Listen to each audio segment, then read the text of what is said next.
Good afternoon, everybody. Thank you, Dr. Sain, for this wonderful introduction. I would like to thank you, ISSM, for giving me opportunity to present the talk on hemodynamic monitoring. Basically, hemodynamic monitoring is a quite vast topic, and now the things are daily evolving things. But I will try to touch most of the points and briefly summarize within like half an hour or so. To start with hemodynamic monitoring, everybody we have seen in our ICU, we are worried about a shock. Shock is a circulatory failure where there is inadequate oxygen delivery to the tissues. That may lead in the anaerobic metabolism, and initially that shock is a reversible thing. But if it is not controlled, not treated properly, that it will land up in tissue hypoxia, cellular hypoxia, ultimately death of the tissues, and ultimately death of the person or the individual, which we don't want. So the main thing is that the goal of hemodynamic monitoring is in the ICU is to optimize the delivery of the oxygen. Okay, how will you optimize the delivery of the oxygen? So we have to first find out the formula of how is the delivery of the oxygen is happening. That is given by the multiplication of cardiac output in the oxygen content of the blood. The oxygen content of the blood is by this formula is 1.39 into hemoglobin into saturation of the effective hemoglobin. The 1.39 is the 1.39 ml of the oxygen is bound to per gram of the hemoglobin. So if we want to optimize or we want to optimize the delivery of the oxygen, either we have to focus on the cardiac output if the patient is shock, or we have to increase the saturation if the patient is hypoxic. So going further, there is a concept in the hemodynamic monitoring called as fluid responsiveness. So what is meant by fluid responsiveness? If suppose there is increase in the stroke volume by around 10 to 15% after a 500 ml of prescribed infusion over a period of 10 to 15 minutes, then the patient is called as fluid responsive. But simultaneously, you have to take into account that every patient who is deemed to be, if we give fluid, that half of the critical patients are actually not a fluid responsive. So to detect how much the patient is either is a fluid responsive or fluid non-responsive, we apply our hemodynamic monitoring technique. Then there is a further a concept called as Frank-Sterling's law. What it says is a stroke volume, which is nothing but the amount of blood which is ejected with each heartbeat, is depending upon the mainly three conditions. That is the preload, afterload, and the contractility. That is given by this Frank Sterling's law. It further states that there are two axes. On the horizontal axis, we have got left ventricular end diastolic volume, and in the vertical axis, we have got a stroke volume. Suppose we are increasing the preload, or we are increasing the end diastolic volume. If the patients or if the heart is on the steep part of the Frank Sterling's curve, proportionately you will get an increase in the stroke volume. That is the patient is fluid responsive. That is called as preload dependent. But sometimes if you see the ventriculars are acting on the plateau part, a flat part of the Frank Sterling's curve, even if the given fluid will not be resulting in the increase in the stroke volume or the cardiac output. This is called as preload independent. That is called as preload independent. Here we have to remember the concept that if we give fluid in such patient, we are not might be not helping to the patient, we might be deteriorating or we are harming the patient. Okay. Then there are various parameters which are hemodynamic parameters. They are divided into static parameters and the dynamic parameters. Static parameters are give a snapshot of a patient at a particular point of time. The dynamic parameter, though all studies has the proven beyond that, that the dynamic parameters are way better in predicting the fluid responsiveness. So if available, we will choose the dynamic parameter over the static parameter. Then what the static parameter we use during our hemodynamic monitoring? Routinely, we will start from basics on heart rate, CVP, capillary refill time, NIVP, urine output, pulmonary capillary wedge pressure, intrathoracic blood volume, global and diastolic volume. That are the various static parameters which can be used. Dynamic parameters are range from stroke volume variation, pulse pressure variation, and passive like race test. These will discuss in the further slide. So to start with this, there are certain things which are non-invasive hemodynamic monitoring, like heart rate, pulse rate, uh, NIBP. Anyway, the heart rate, like if the patient is tachycardic, one of the sign, like one of the manifestation of hypovolemia or hypotension might be tachycardia, low blood pressure, decrease in the urine output, altered mental status, skin mottling, okay, capillary refill time, skin temperature, cold, clammy extremities. These are the initial indication of this shock. So that the patient might be having poorly perfusing. Here we have to increase the perfusion pressure or increase the cardiac output by giving at least fluid. This is the basic monitoring which can be applied, which can be utilized while assessing the patient if you don't have the advance or in the initiation phase, like what we have got patient who don't have this multi-para monitor or like this. To initiate this monitoring system, you can start from these basic things. Coming to the capillary refill time, at least so if initially the capillary refill time is up to 2 seconds, we consider is a normal. If it is more than 2 or more than 3 seconds, then there is a delayed capillary refill time. Pulse oximetry is only useful when there is, suppose, like adequately perfused patient who is having shock, or patient who is having abnormal hemoglobin content, patient is having abnormal pigmentopathy, low saturation, the like less than 70%. Here the sensitivity of the oximeter reduces.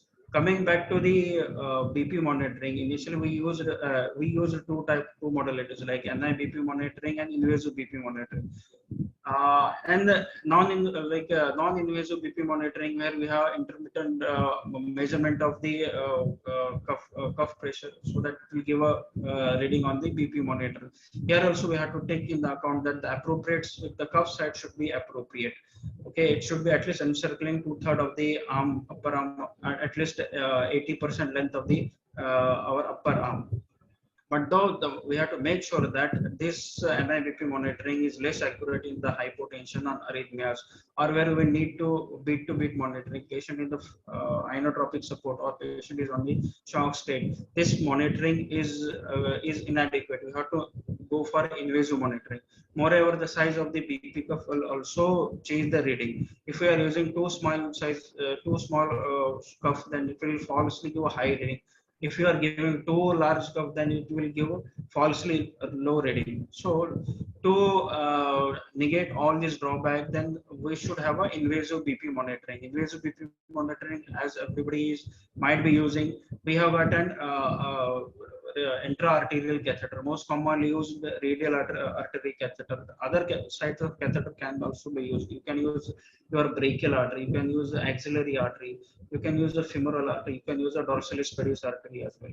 So here is in the setup of invasive BP monitoring, there is a intra-arterial catheter which is connected to a transducer, and in turn the transducer is connected to the pressure flush bag, which is approximately having pressure of 300 millimeters of Hg. And here then we have to do two things, that is leveling and this total assembly. We have to after this putting the assembly, we have to level it and we have to zero it. Zeroing is to the atmosphere. Every look, whatever the pressures we are monitoring should be above the atmospheric pressure. So we have to zero it the transducer, and we have to level it at the phlebostatic axis. The phlebostatic axis is nothing but it is like a line we are drawn at the fourth intercostal space, and the intersection of the line, one is the fourth intercostal space, other is the mid axillary line. Here that we take as a phlebostatic axis, because all these pressures are we are considering an aortic root pressure. We are monitoring primarily at the aortic root level. Then coming in the arterial pressure waveforms and how they measures, how the all measurement takes place. The normal systolic pressure is measured at the peak of the each and waveform. If you see arterial waveform graphics, there are this classical systolic upstroke where we'll have increase, we have increase in the ejection fraction, and at the peak there is systolic peak pressure. Then there is systolic decline, and there is a there is a notch which is called as dichrotic notch, and then we have a diastolic runoff and in diastolic pressure. Okay, the normal value of the systolic pressure, you can say 100 to 130 millimeters of the Hg. The lowest point on which the waveform represent is called as end diastolic pressure. The normal diastolic pressure, you can say 30 to 60 to 90 millimeters of Hg. An important concept regarding the arterial line there is called as dichrotic notch. Dichrotic notch represents the closure of the aortic wall, and this is a reference point between the systolic and diastolic pressure. The mean arterial pressure, it is the main perfusion pressure, so our target will be maintaining the mean arterial pressure. Then there are various concepts of damping and underdamping. Whenever there is underdamping, there is a overestimated of the systolic pressure, and there is a underdamping, there is overestimation of the systolic pressure. Underdamping, there is overestimation of the diastolic pressure for at. So at the line, the system should be adequately damped. The system the waveform is appropriately labeled, appropriately zeroed, then we can rely on this systolic and diastolic pressure. But overall, the map in any underdamped or overdamped system map remain constant. So we can also focus on mean arterial pressure, because the mean arterial pressure is the main perfusing pressure. Now the other what nursing implications to the arterial line are, we have to prevent the further complication. Always the bag should be inflated with the pressure at least 100, more than 100 or 100 millimeter Hg, more than the systolic pressure. We have to keep a continuous flow through the tubing so that the arterial cannula should not get blocked. At least they say that it will give a 3 ml per minute the continuous flow, so that the arterial should not get a thrombosed. We have to maintain asepsis throughout the procedure. We have to maintain asepsis throughout the procedure during the drawing on the samples, capping or anything opening. We have to keep asepsis strictly. You have to change the tubing every 96 hoursly. And the next modality, what we use a central venous catheter. CVP is very commonly used monitoring technique, as we have got different sites. We have got the internal tubular, we have got a subclavian line. Then what the CVP does is, CVP will give a right atrial pressure monitoring. It is a direct measure of the right atrial pressure. The concept is right atrial pressure will reflect the preload of the right ventricle. The right ventricle itself is a preload which is acting through the left ventricular preload, and that ultimately, as we have seen the Frank-Starling's law, if we increase the preload, there might be chances that if the increase in the preload, then we'll get a increase in the stroke volume. If our ventricle or the ventricles are acting on the steep part of the Frank-Starling's curve, but during during using a CVP as a hemodynamic monitor, we have to make a certain assumptions that the venous tone is normal, the contractility of the ventricle is normal, the pulmonary vascular system is also in the having a normal compliance. Then we can all this we have to assume. Then we can use a CVP as a marker of the fluid responsiveness. There are various CVP waveforms. There we have got A wave, C wave. That A wave is corresponding to atrial contraction. C wave, it is the nothing but the tricuspid wall elevation in the right atrium during isovolumetric contraction phase. And when the tricuspid wall opens, then there is a X descent. And during the passive venous filling, we'll got a V wave. And again, when there is a tricuspid wall open and the early ventricular diastole, we'll again get a Y descent.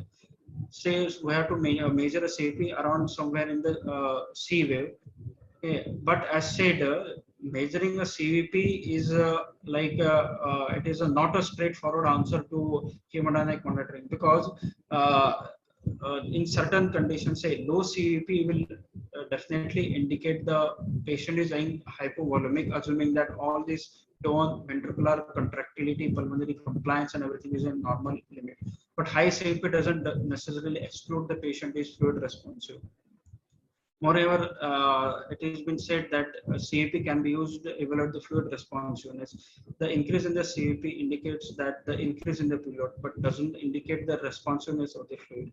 In fluid response, the increase in the CVP should be minimal, with a large increase in the cardiac output. While in non-responder, the increase in the CVP might be larger. Measuring a CVP, it is the easiest thing. Not totally we can abandon it in certain condition, like where the patient is hypovolemic, low CVP, then we can definitely take as a CVP as a marker of the fluid responsiveness. Then coming to the pulmonary artery catheter. Pulmonary artery catheter is a device which is more commonly used in cardiac OT or cardiovascular setting, where we have got a multiple catheters simultaneously. We have got a pulmonary artery catheter. We have got a thermistor tipped catheter. It's a total of 110 centimeter length catheter, which has a thermal foramen in between. Then it has to be placed like how we place in the CVP. This is called a Swan-Ganz catheter. It enters in the either it can be enter in the internal jugular line. Then we have to traverse this so that it will go through right atrium. Then you got a specific waveform like ACB wave, where the right atrial pressure is like 0 to 8 millimeters of Hg. Then this catheter goes through tricuspid to the right ventricle, where we get a systolic pressure of around 20 to 25 millimeters of Hg, and the diastolic pressure of 6 to 12 millimeters of Hg. Then it will traverse to pulmonary artery. Then it will travel to pulmonary capillary, where we can wedge it and we can monitor the pulmonary capillary wedge pressure. Likewise, as we see, the CVP will act CVP pressure. CVP, the right atrial pressure, will act as a preload for right ventricle. Like that, the pulmonary capillary wedge pressure, it is assumed that it will act as a preload. It will measure the preload pressure to the left ventricle. But there is the functionality wise, there is a cold saline is injected through the CVP catheter. It will traverse, it will give the right ventricle, it will mixed with the blood, and there is a thermistor tape which is that it will detect the change in the temperature. Depending upon this change in the temperature, it will plot a graph which is with the help of Stewart Hamilton equation, and from that area under the curve we can calculate the cardiac output. This is thermodilation technique for the using of the cardiac output. But the recent trials, there is a trial called a Spikeman trial, which is not a recent old one trial. It has it has shown that there is no mortality benefit, or there is no benefit using this a complicated device. Moreover, it has a certain complication, like there are always any invasive line, there are always chances of infection, there are chances of thrombosis, there are chances of emboli, and there are chances of the wedge migration of the catheter as well. There are also chances that ventricular irritation, and there are also chances that the catheter may get permanently wedged, or it may get migrated up.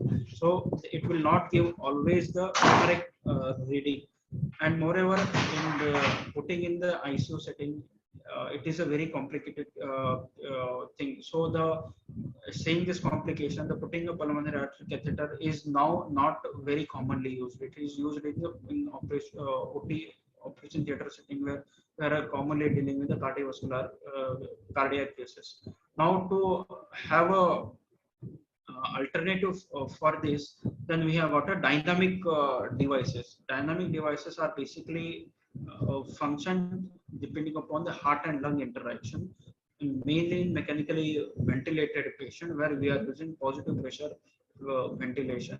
The concept here is that during the positive pressure ventilation, during inspiration, there is increase in the transpulmonary pressure, which will increase in the because of increase in the transpulmonary pressure, there is squeezing of the blood which is present in the pulmonary circulation, which is acting for the preload for the left ventricle.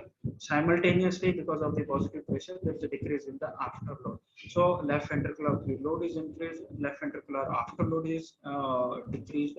Ultimately, then there is increase in the left ventricular ejection fraction. But what will happen in the right side? Because of the positive pressure, positive intrathoracic pressure, the left ventricular preload is decreased, but simultaneously but because of increase in the pulmonary, because of the increase in the pulmonary vascular resistance because of positive pressure, right ventricular afterload is decreased. So initially during inspiration there is increase in the left ventricular stroke volume, but simultaneously there is decrease in the right ventricular stroke volume. Then this decreased right ventricular stroke volume after a few bits, it will act as a preload for the left ventricle, and ultimately this will be shown in the decrease in the left ventricular stroke volume. So during the positive pressure ventilation, there is we can get swings in the change in the pressure. These are increased in patients having hypovolemia or hypovolemic patients. This principle can be used in dynamic hemodynamic parameters. So the dynamic hemodynamic parameters, they uh, we are giving a cardiovascular system a challenge, so that if this challenge, if the patient is hypovolemic, will give more changes, so that we can say the patient is fluid responsive. But the challenge or the perturbation to be clinically significant, we have to have certain things, that patient should be on controlled ventilation with no spontaneous breathing. Patient should be or ventilated with adequate tidal volume, that is at least 8 ml per kg body weight of the tidal volume. And this patient should have a stable chest compliance, and patient should not have open chest. So what hemodynamic parameters were managing here? It is like a stroke volume variation, pulse pressure variation. Here you can see uh, during the positive positive pressure ventilation, there is change in the stroke volume. There is a change in the systolic. You see, this is systolic. Is always is changing with each respiratory cycle during expiration as well as in inspiration. So this patient can be considered as a fluid responsive if the patient is showing the signs of hypovolemia. Then again the pulse pressure variation. If the pulse, this is again changing during pulse pressure variation. It can be used as a sign of hypovolemia. Again the stroke volume. The stroke volume, it is uh, the area under curve of systolic pressure curve will give a stroke volume. If there is again changing in the stroke volume variation will again is a marker of the fluid responsiveness.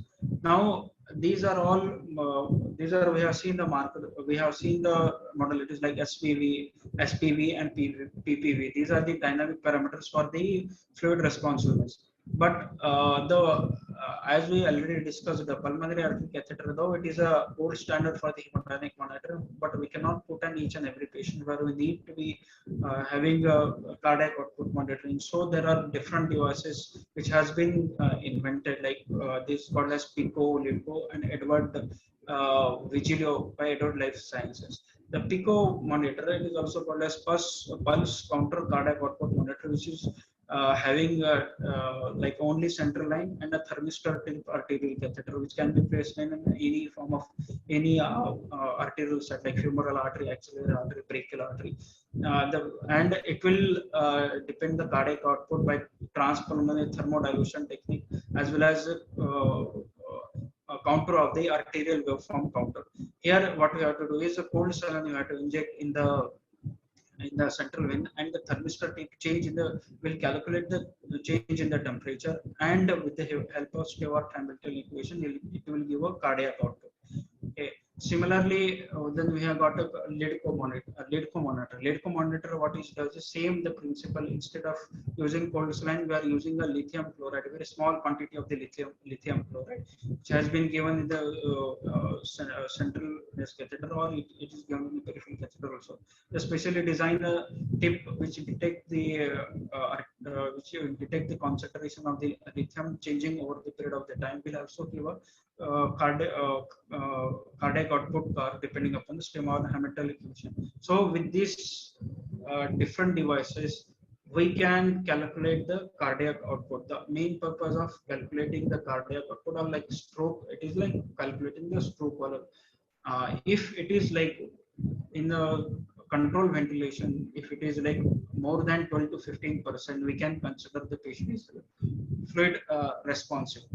Now, suppose the patient is not on ventilator, patient is spontaneously breathing, patient is having suppose not a sinus rhythm, we can still have modality called as passive leg raising test, which can be used to assess the fluid responsiveness in the patients who are spontaneously breathing. The principle of it is that there is a whenever initially we keep a patient semi recommended position, then we'll passively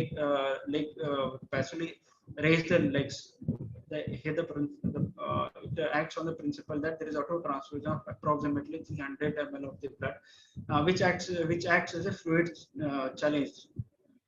Actually, we are not giving in the external fluid. It is only the blood which is present in the extremities and slanting circulation will act as a fluid challenge. So this is a reversible. No extra or no outside fluid has need to be given.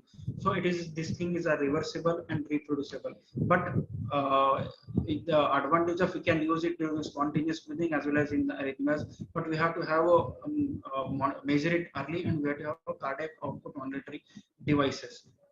Coming to the limitation of dynamic indices, uh, patient except for a PLR test, patient has to be mechanically ventilated, and the patient should be in the sinus rhythm, and there should not be any spontaneous breathing effort, and the tidal volume should be at least 80 ml per kg body weight, and it is not applicable in low where the compliance of the lung is quite low and raised intraoperative pressure. Whatever PLR can be used in these settings, but PLR, it has its own disadvantages. We cannot use obviously in patient with the leg trauma. We cannot use it in patient who's having raised intra-abdominal operations. Now coming back to these are the parameters. Now, as we know, every ICU or everybody now using is echocardiography. Then we have to incorporate the echocardiography machine in the hemodynamic monitoring as well. So to see, we have got certain parameters. What we can is we have to have velocity time integral, and we can calculate from depending upon that whether the patient is fluid responsive or not. Here we have to have certain maneuvers with the help of cardiac probe. Initially, we can see, we can obtain a flax view. With the help of flax view, we can obtain the left ventricular outflow diameter, and depending upon the fact, this same flax view, we can put an pulse flow Doppler. With this, we can calculate the left ventricular outflow VTI, velocity time integral, and we can put in the formula like a pi r square h, where it is a 19 is a, suppose in example 19 centimeter, it is given as a VTI. This will act as a height of the column of the blood, which is being ejected with each heartbeat. If there is a changes in this VTI during the breathing, this can be taken as a marker of the fluid responsiveness. Coming back to the IVCs, which we very commonly used to assess the ultrasound, to assess the IVC status, to see whether the patient is fluid responsive or not. Here we have to put a cardiac probe in the xiphoid region, and we have to rotate so that the pointer should be facing toward the supraspinal notch. Then we get a picture what is like this. Then we have to measure. We can put a M mode here, just distal to the joining of the hepatic vein to IVC, and we can measure this during inspiration as well as during expiration. And there are certain ratios, there are certain indices, which is called as IVC collapsibility index, which is in the spontaneously breathing, and distensibility index, which is given in the controlled mechanically ventilated patients. So is the IVC collapsibility, if there is more than 50% of the collapse during the spontaneous breathing, then the patient might be fluid responsive. If the distensibility, if we calculate, and if it is more than 12%, we can consider the patient might be fluid responsive. But these indices are again the predictability is quite less compared to the dynamic hemodynamic parameters. Now, the what is like this is all together for microcirculation.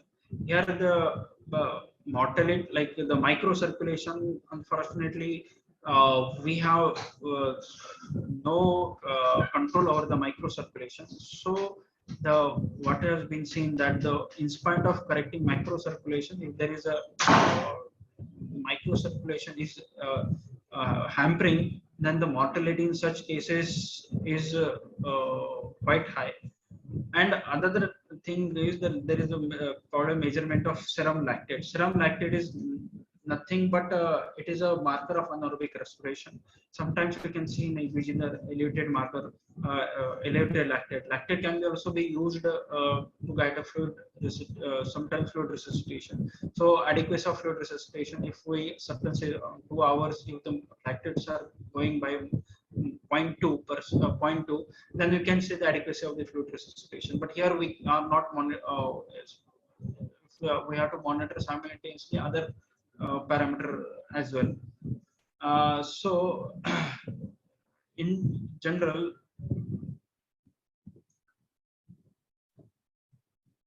suppose if we are connecting to patient to in ICU mechanically ventilated patient who is deeply sedated, paralyzed, or no spontaneous breathing, has no arrhythmia, then if the cardiac output monitor is available, then we can have a stroke volume variation and expiratory effusion test. Then we can have pulse pressure variation. Suppose the patient is having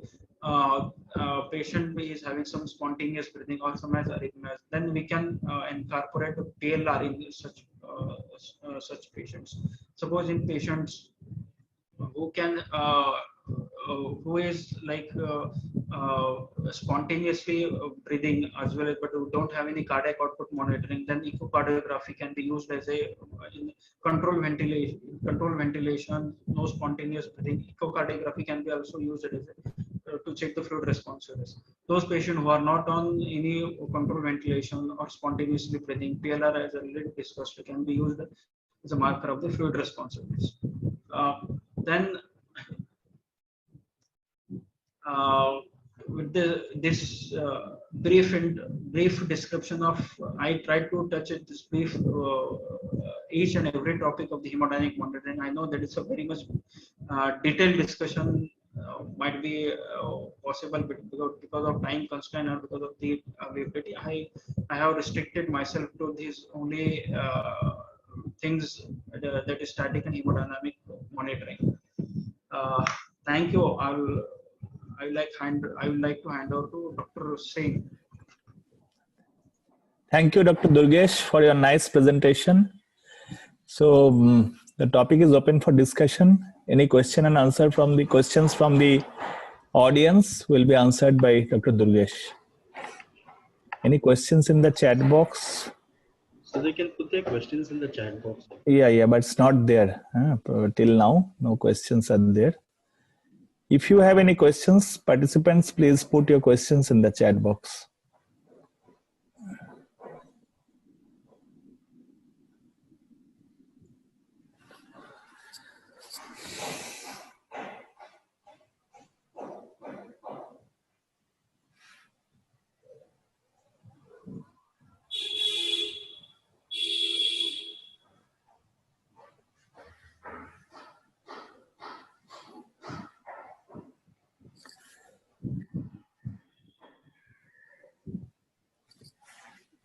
I have a question to Dr. Durgesh. Yeah.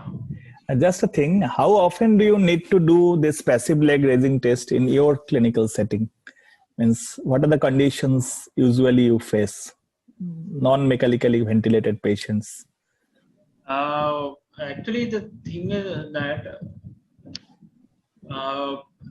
like PLR, where we usually, as this is theoretically, these are Vigilio, flow track, Pico. I don't think they are like they are available to each and every bed. Okay, each ICU might be having 1 or 2 such monitors which can be already been used to some patient which is under there. Suppose in that situation, if we want to really have a cardiac output, we want to see the patients like say where the giving of fluid might cause harm, like poor ejection fraction patients or this patient, where you can have a brief see, we can have a look and we can, there is no other contraindication as mentioned, no intra-abdominal pressure or no any lower limb sensory. There we can have a just a CPLR and you see whether the patient is fluid responsive or not. Where there's a condition where the poor ejection fraction and all. If we give external fluid, that may cause again More harm than good. then more harm than good. Then such cases will give a PLR, partial leg replacement. Right. Still, if there are no questions, no, there are no questions till now. So may I hand over the session to the organizers? What's next? Sir, if you would like to give any take-home message for the participants. Yeah, definitely. The take-home message, what I will want to give is the hemodynamic monitoring. We should not consider the hemodynamic monitoring is like we should have a fancy gadgets and all. The hemodynamic monitoring starts itself when we assess the patient. Like it should start the patient's general mental status, urine output parameters like capillary refill. It should start from there. We should not wait to have an arterial line in place, or we should not have Pico or Lyrico should be coming, then we'll take a decision. It should not like this. We have to catch all the subtle points which the patient, like patient has altered mental status or poor capillary refill, or patient is having like signs of hypovolemia, tachycardia. Always we have to think on that front. And if the patient, this is one point, and the patient is fluid responsive, that doesn't mean we should go on giving fluid, because there are this certain criteria given by Vincent that there is what the type of the fluid, what target we are giving, and what are our safety goals. Because we see fluid should be used judiciously as a medication. Because if we give fluid, we cannot take it back. So it should be given judiciously, and because more than 50% of the critical ill patient, they may not get benefit from giving the fluid. So fluid administration should be judicious, and if like should start from the general clinical examination to will go till our advanced gadgets like Pico and Lidco. And if available, ultrasound always to be used simultaneously. And we have to see when we are dealing with hemodynamically unstable critical ill patient, we have to see what are the points in the favor of fluid responsiveness and what are the points which are against the fluid responsiveness. Because certainly given excessive fluid, then paper has shown that the mortality is definitely increased in long term. So the fluid has to be very judicious. Don't ignore any clinical. If you are given dynamic parameters, definitely they are very useful. And ultrasound in the ICU is nowadays upcoming. We can have a hands-on ultrasound so that we can be more user friendly, so that we can calculate VTI and etc. So your point is first to assess clinically the things like skin, the capillary refill, and the tachycardia is there or not, blood pressure, and all these things. These are all taken. And the most important point is bedside ultrasound for in IVC monitoring, and also the echocardiography to know the rejection fraction of the patient would be of help at the beginning. Yeah. In a resource sport setting, at least, when you don't have the fancy gadgets and all.